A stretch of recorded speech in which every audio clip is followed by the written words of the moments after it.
The dying galaxy. The galaxy bleeds darkness.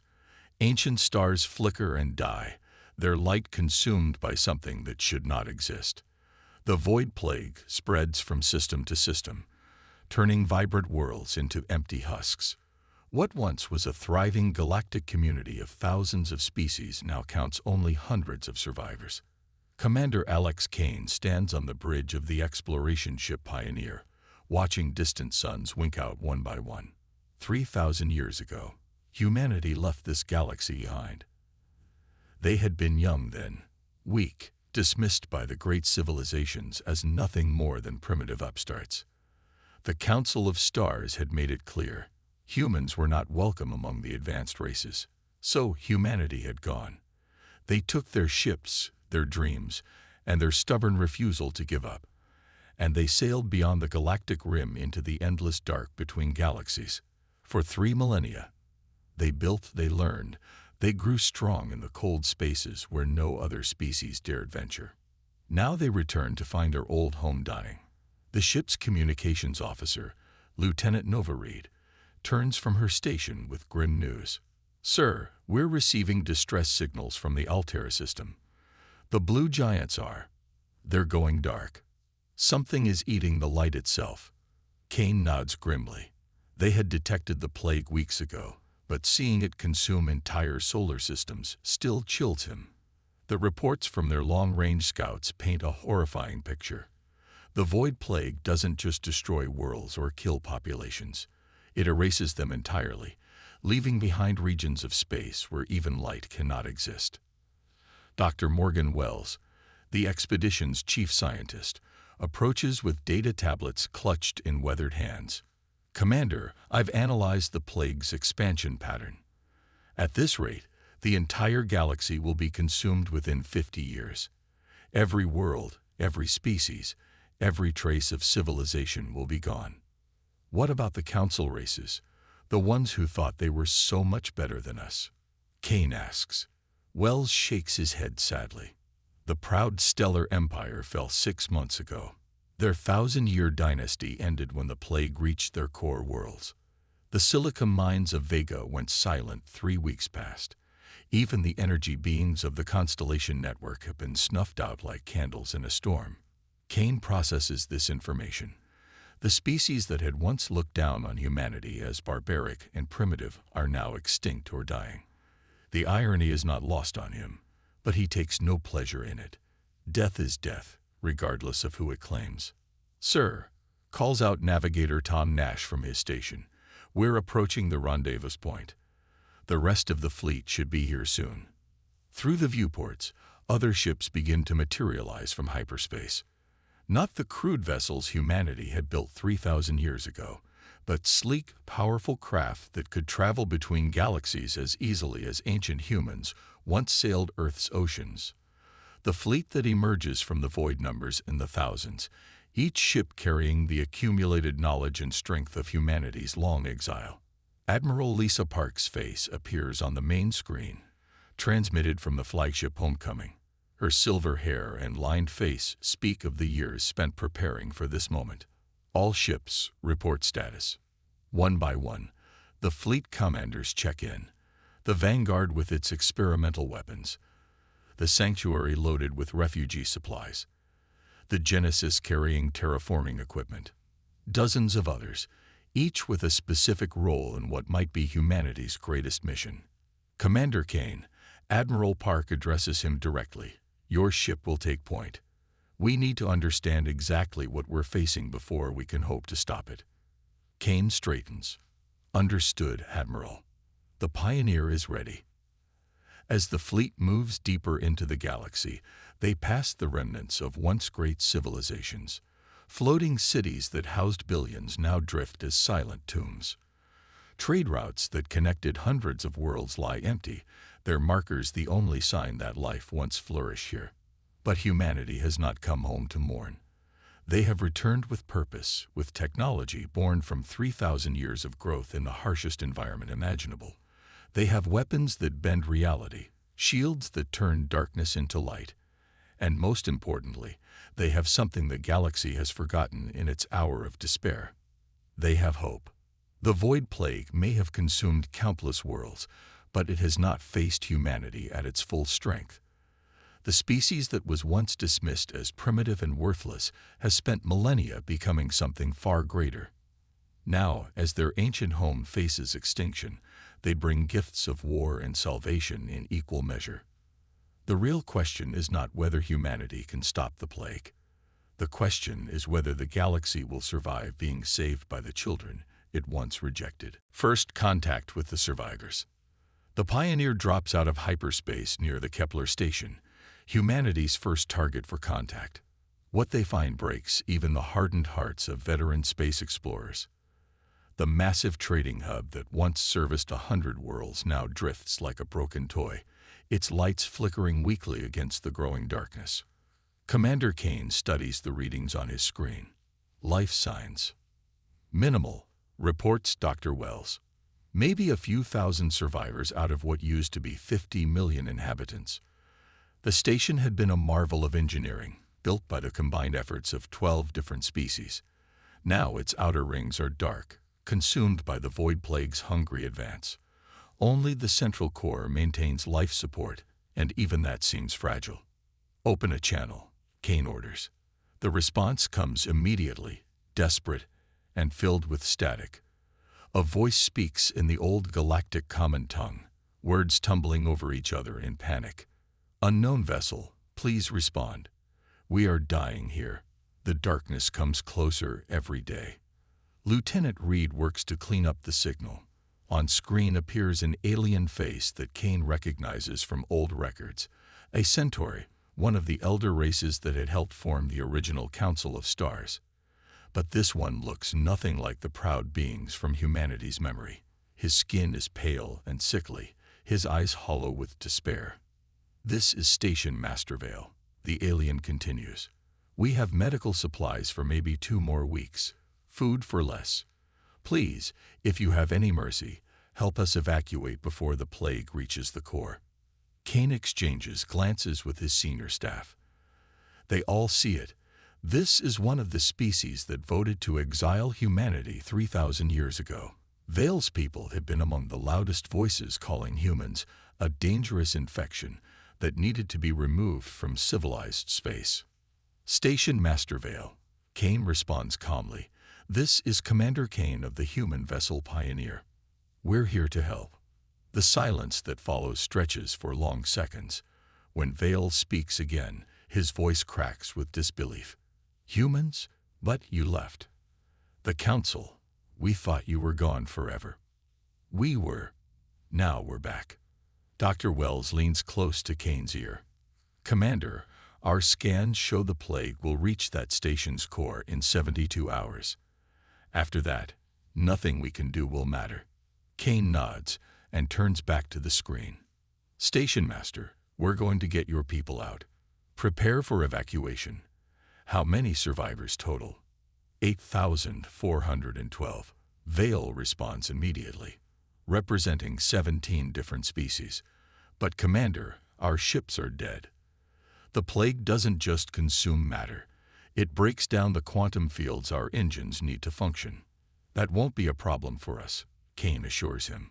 Over the next 6 hours, the Pioneer coordinates a massive evacuation. Shuttle after shuttle docks with the dying station, loading desperate survivors who stare in wonder at humanity's advanced technology. The human ships move through space touched by the plague without any loss of power or function. A young Arcturian engineer named Finn approaches Dr. Wells during the evacuation. Your ships, how do they work in the dead zones? Our greatest scientists couldn't solve that problem. Wells smiles kindly. We learned to build different engines, ones that don't depend on the quantum foam that the plague destroys. But it's not just the technology that amazes the survivors, it's the attitude. Human crew members work tirelessly to accommodate different species' needs, atmospheric requirements, dietary restrictions, medical needs. No one asks about the past. No one mentions the exile. Station Master Vale finds himself standing beside Commander Kane as they watch the final shuttles dock. Why? He asks quietly. After what we did to your people, why are you helping us? Kane considers the question. Around them, human crew members tend to alien children, sharing food with hungry refugees, offering comfort to those who have lost everything. Because it's the right thing to do, he says finally, and because we're all that's left to do it. The Council of Stars disbanded 6 months ago. Vale admits, when the plague reached the core worlds, the unity we were so proud of fell apart. Everyone retreated to their home systems to die alone. Well, Kane says, you're not alone anymore. As the last evacuation shuttle departs, the station's lights finally fail completely. The void plague surges forward, consuming the ancient structure in seconds. Where Kepler Station once stood, only empty darkness remains. But 8,000 survivors now live who would have died. And word begins to spread through the remaining pockets of galactic civilization. Humanity has returned, and they're not here for revenge. They're here to save everyone. Understanding the enemy. 3 weeks into the mission, humanity's scientists make a discovery that changes everything.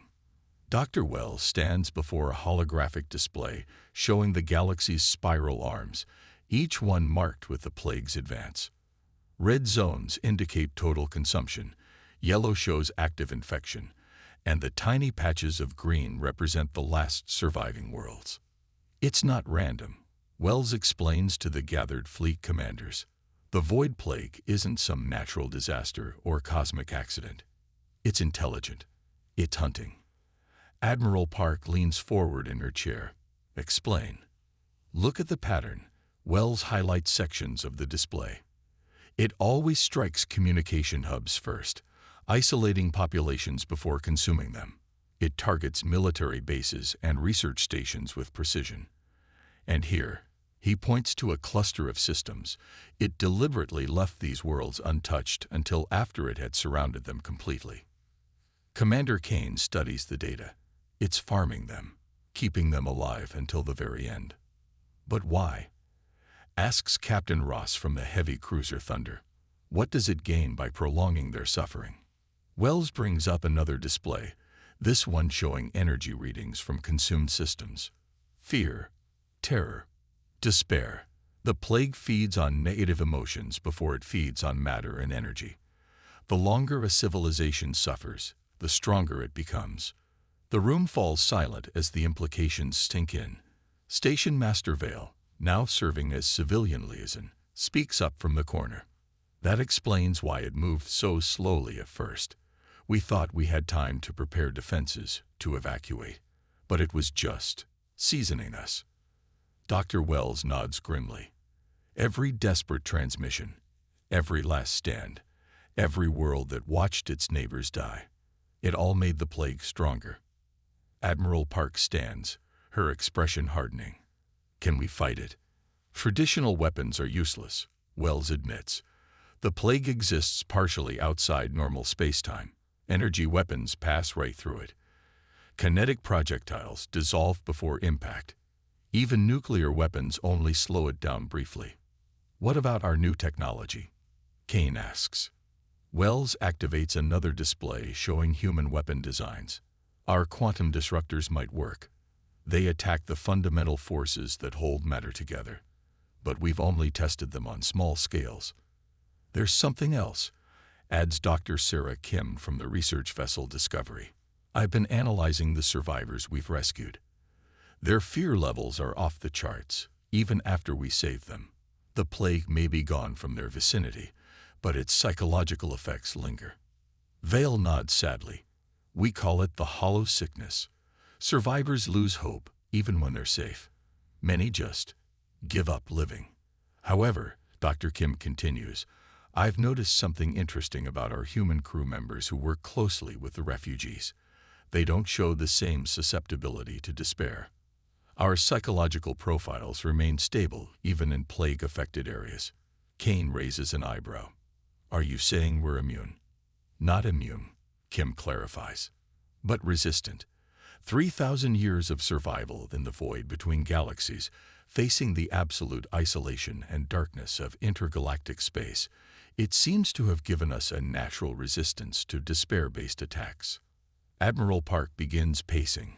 So we can fight where others cannot. We can resist its psychological weapons, but we still need to find its source. About that, Wells pulls up a star chart showing the galaxy's core region.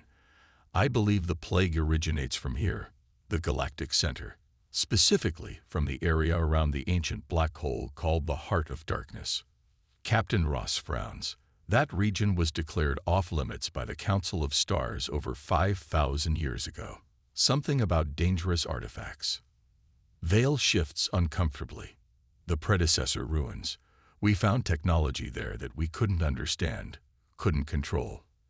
The Council decided it was too dangerous to study. What kind of technology? Kane asks. Reality manipulation devices. Machines that could rewrite the fundamental laws of physics in localized areas. The few expeditions that returned spoke of chambers that existed in multiple dimensions simultaneously, of AI systems that claimed to predate the current universe. Dr. Wells connects this to his research. If someone or something activated predecessor technology, it could explain how the void plague operates outside normal physical laws. The question is, Admiral Park says, whether it was activated accidentally or on purpose. Vale looks haunted. 6 months before the plague began, we detected massive energy surges from the Heart of Darkness region. The Council sent an investigation fleet. They transmitted one message. We have found something wonderful. Then nothing. The assembled commanders exchange dark looks. Kane voices what they're all thinking. So we're not just fighting a plague. We're fighting whatever the Council woke up down there. And it's had 6 months to prepare for us, Admiral Park adds grimly. Dr. Wells closes his displays. At least now we know where to go. The Heart of Darkness holds our answers, and probably our enemy. Then that's where we're heading, Admiral Park declares. Prepare the fleet for the longest journey we've ever made. The Heart of Darkness. The journey to the galactic core takes 2 weeks through space that grows darker with each passing day. Stars become scarce, then absent entirely as the fleet enters regions where the void plague has consumed everything. The Pioneer leads the formation, its sensors probing ahead for dangers that conventional science cannot detect. Commander Kane stands on the bridge, watching the viewscreen display absolute nothingness. Not the black of empty space dotted with distant stars, but true void, areas where light itself has been devoured. It's like sailing through the end of the universe, he murmurs. Sir, Lieutenant Reed calls out, we're receiving a transmission. It's strange. Put it through. The voice that emerges from the speakers is human, but wrong somehow. The words carry harmonics that shouldn't exist, tones that make the crew's teeth ache. Welcome home, children of Earth. We have been waiting so very long for your return. Kane exchanges glances with Dr. Wells. This is Commander Kane of the human fleet. Identify yourself. Laughter fills the bridge, but it sounds like breaking glass. I am what your people became when they found truth in the darkness. I am Captain Price of the exploration vessel Prometheus. We discovered such wonderful things here. Wells checks his records quickly. Commander, the Prometheus was part of the Council investigation fleet. It disappeared 6 months ago. We did not disappear, the voice continues. We evolved. We found the Maker's gift and accepted what they offered. Unity. Purpose. The power to cleanse this galaxy of its chaotic, wasteful life. The Makers? Kane asks. The predecessors, as you call them. They left us tools, Commander Kane. Tools to remake reality according to a perfect design. No more suffering. No more struggle. No more messy, inefficient biological existence. Admiral Park's voice cuts in from the flagship. All ships, maintain formation. Do not respond to further transmissions. But the voice continues, now coming from multiple sources simultaneously. You cannot ignore us, Admiral Park. We know your fleet composition, your weapon systems, your crew numbers. We know because we are still human, and we remember how humans think. The fleet emerges from the void into a region that defies understanding. The heart of darkness isn't just a black hole. It's a structure. Geometric patterns of impossible complexity spiral around the gravitational anomaly, made from materials that bend light into shapes that hurt to look at. "My God," whispers Dr. Wells. "It's a machine. The entire black hole has been turned into some kind of device. Floating near the structure are ships, thousands of them. Council vessels, human ships, craft from dozens of species, all arranged in perfect geometric formations. They move with mechanical precision, no longer showing any signs of individual will. The void plague isn't a disease, Kane realizes. It's a conversion process. It's turning everything it touches into components of this thing." Station Master Vale, monitoring from the refugee areas, contacts the bridge. "Commander, those ships. I recognize some of them. The Golden Dawn was the flagship of the Centauri fleet. The Starburst belonged to my own people. They're all here. All waiting for us," Kane says grimly. The converted fleet begins moving, thousands of ships arranging themselves into attack formations, but they don't fire immediately. Instead, Captain Price's voice returns, now speaking from every ship simultaneously. "You have 3 choices, Admiral Park. Join us willingly and retain some measure of your individual consciousness. Resist and be converted by force, losing yourselves entirely. Or flee and watch as we complete our work on the remaining worlds." "There's a 4th option," Admiral Park responds. "We destroy you and that abomination you're building." The laughter that responds comes from all directions at once. "With what? Your quantum disruptors might harm individual ships, but you cannot touch the heart itself. It exists in 17 dimensions simultaneously. Your 3-dimensional weapons are meaningless here." Dr. Wells frantically works at his station, analyzing the readings from the heart of darkness. "Commander, the energy output is increasing. I think they're preparing to activate whatever they've built." "What will it do?" Kane asks. "Based on these readings, it will send conversion waves throughout the entire galaxy instantaneously. Every living being will be transformed into a component of their collective consciousness." Kane looks around his bridge at his crew. Young faces filled with determination rather than despair. 3,000 years in the void had taught humanity many things, but the most important lesson was simple: never give up. "Admiral," he says into his communicator, "I have an idea. But it's going to require every ship in the fleet, and we'll probably all die trying." "I'm listening, Commander." "We can't destroy the heart of darkness from outside, but what if we got inside it?" The silence that follows is broken by Admiral Park's steady voice. "Explain your plan, Commander. All ships are standing by." As Kane begins outlining humanity's desperate gambit, the converted fleet moves closer, and the heart of darkness pulses with malevolent energy. The final gambit. Commander Kane's plan is insane by any reasonable measure. While the main fleet engages the converted ships in what appears to be a hopeless battle, a small strike force will use the chaos to penetrate the heart of darkness itself. The quantum disruptors, useless against the multidimensional structure from outside, might be able to collapse it from within. The problem, Dr. Wells explains as he makes final adjustments to the Pioneer systems, is that once we're inside, we'll be cut off from normal spacetime. No communication, no retreat, and probably no survival. Kane nods grimly. "How many ships for the strike force?" 5 should be enough, Admiral Park decides. The Pioneer, Vanguard, Genesis, Thunder, and Discovery. The rest will keep the converted fleet busy. The battle begins with a fury that lights up the dead space around the heart of darkness. Humanity's advanced weapons tear through the converted ships, but for every one destroyed, 2 more take its place. The enemy fights with mechanical precision, no fear, no hesitation, no self-preservation instinct. They're not really alive anymore, Lieutenant Reed observes as she watches the tactical display. They're just parts of the machine. During the height of the battle, Kane's strike force breaks away from the main engagement. The Pioneer leads the desperate charge directly at the heart of darkness. its hull straining against gravitational forces that should have torn it apart instantly. "Sir," calls Navigator Nash, "we're approaching the event horizon. Once we cross, there's no going back." "Then we'd better make this count," Kane replies. The transition into the heart of darkness is unlike anything the crew has experienced. Reality becomes fluid, colors that have no names fill the view screen, and the ship's instruments register readings that shouldn't be possible. They find themselves in a vast space that exists inside the black hole, filled with machinery of impossible complexity.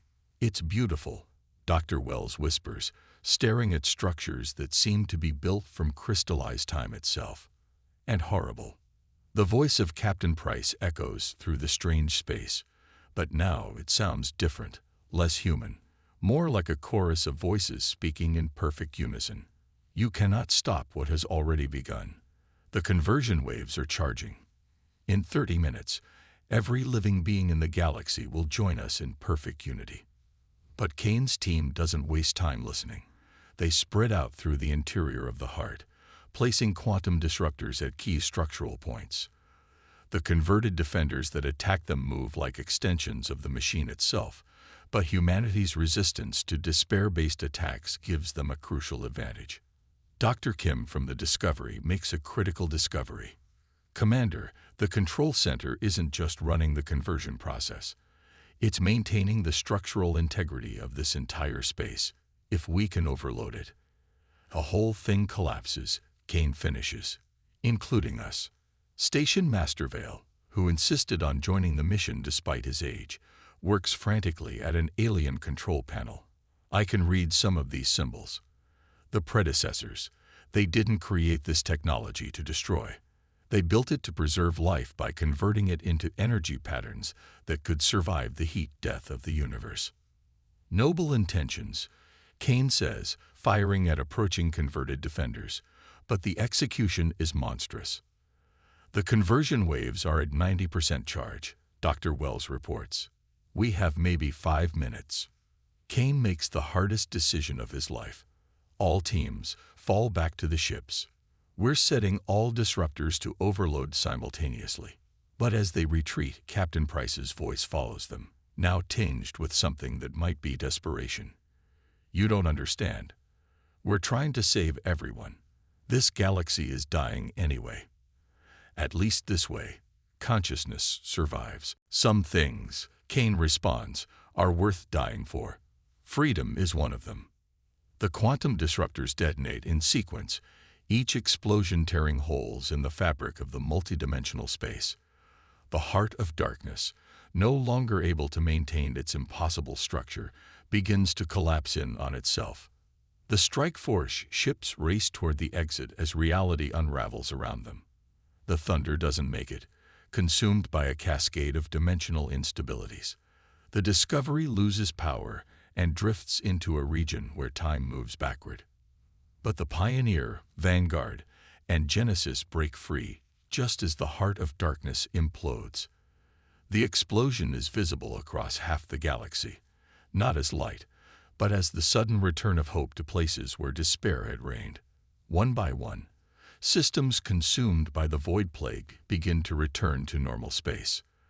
The converted ships in the battle zone suddenly stop moving, their crews restored to individual consciousness. Across the galaxy, the darkness retreats and stars begin to shine again. Commander Kane stands on the bridge of the Pioneer, watching the light return to the galaxy humanity had once called home. Around him, his crew tends to rescued survivors, aliens who had once cast humanity out, now saved by the very people they had rejected. "Sir," Lieutenant Reed reports, "we're receiving transmissions from across the galaxy. Worlds that were dark are coming back online. The plague is over." Kane nods, feeling the weight of 3,000 years of exile finally lifting from his shoulders. Humanity had left this galaxy as outcasts. They'd returned as saviors. And now, finally, they were home.